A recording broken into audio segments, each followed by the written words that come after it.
Imaginez, un matin, vous vous réveillez. Pas de notification. Pas de regard. Pas de jugement. Juste vous. Et pour la première fois, vous respirez. Depuis votre enfance, on vous a appris une chose, votre vie doit plaire. Aux parents. Aux profs. Aux amis. À Instagram. À la société. Mais aujourd'hui, je vais vous révéler un secret que Carl Jung a découvert il y a un siècle, et que personne ne vous dira jamais. Tant que l'inconscient reste inconscient, il dirige votre vie, et vous l'appelez le destin. Ce que vous croyez être votre choix, n'est souvent qu'une prison invisible. Dans les prochaines minutes, je vais vous prouver que vous n'avez jamais eu besoin de l'approbation des autres. Le jour où vous lâchez prise, tout s'aligne. Et que la liberté véritable commence, quand vous cessez de jouer leur jeu. Restez jusqu'à la fin. Aimez la vidéo maintenant si vous en avez marre de vivre pour les autres. Et abonnez-vous avec la cloche car cette vidéo va changer votre vie. Depuis que vous êtes tout petit, on vous a dressé.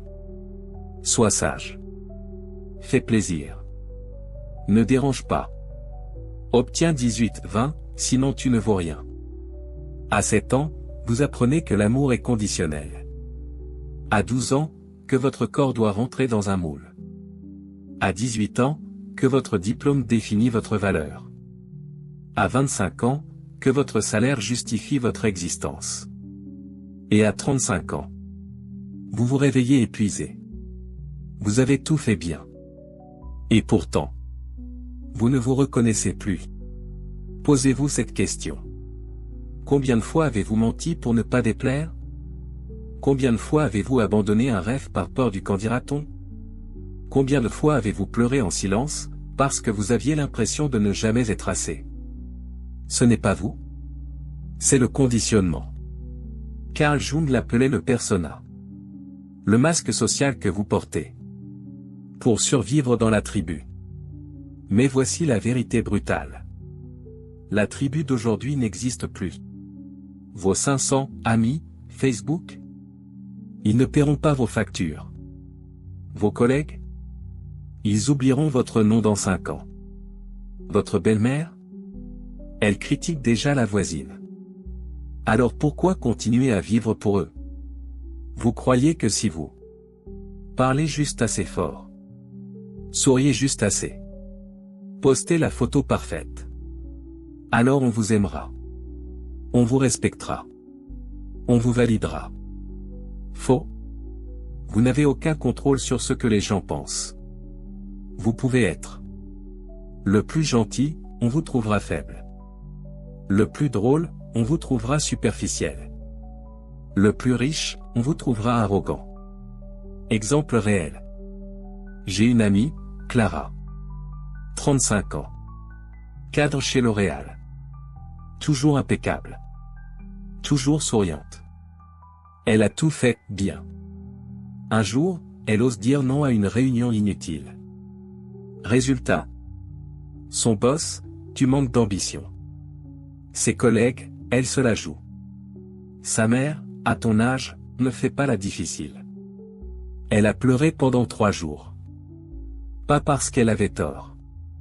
Mais parce qu'elle croyait encore qu'elle pouvait contrôler leur regard. Vous ne pouvez pas plaire à tout le monde. Et vous n'êtes pas obligé d'essayer.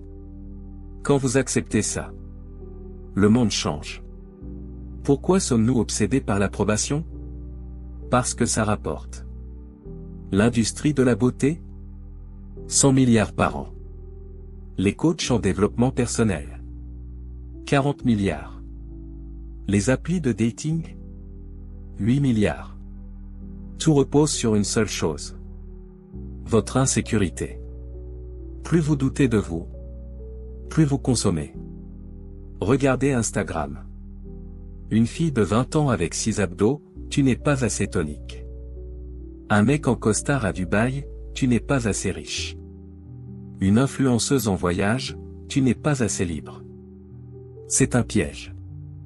Et le pire? Vous y croyez. Mais imaginez. Vous fermez Instagram. Vous éteignez la télé. Vous arrêtez de comparer. Et soudain, vous vous souvenez de qui vous êtes. Laissez-moi vous raconter l'histoire de Lucas. 30 ans. Informaticien. Toujours en costard-cravate. Toujours, oui chef. Toujours souriant. Mais la nuit, il pleurait. Parce qu'il rêvait d'être écrivain. Il avait écrit un roman. 300 pages. Magnifique. Mais il n'osait pas l'envoyer. Et si on me rit au nez? Et si ma mère dit que c'est une perte de temps? Et si je perds mon job? Un jour, il craque. Il envoie son manuscrit à 3 éditeurs. Anonymement. 2 refus. Un silence. Et puis, 6 mois plus tard, un mail. Nous voulons publier votre livre. Son roman sort. Il se vend à 50 000 exemplaires. Il quitte son job. Il vit de sa plume. Et devinez quoi? Personne ne l'a critiqué. Sa mère? Je suis fier de toi. Ses collègues? T'es un boss. Le monde ne vous juge que quand vous avez peur d'être jugé. Carl Jung disait: le détachement n'est pas l'indifférence. C'est la liberté. Le détachement, ce n'est pas devenir froid. Ignorer les autres. Être égoïste. C'est aimer sans posséder. Rêver sans s'effondrer. Vivre sans dépendre. Exercice de 3 minutes, faites-le maintenant. Prenez une feuille. Écrivez 3 choses que vous faites pour plaire aux autres.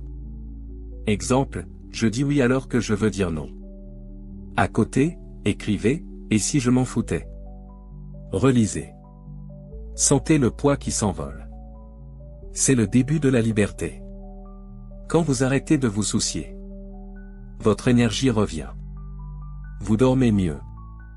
Vous riez plus. Vos choix deviennent vrais.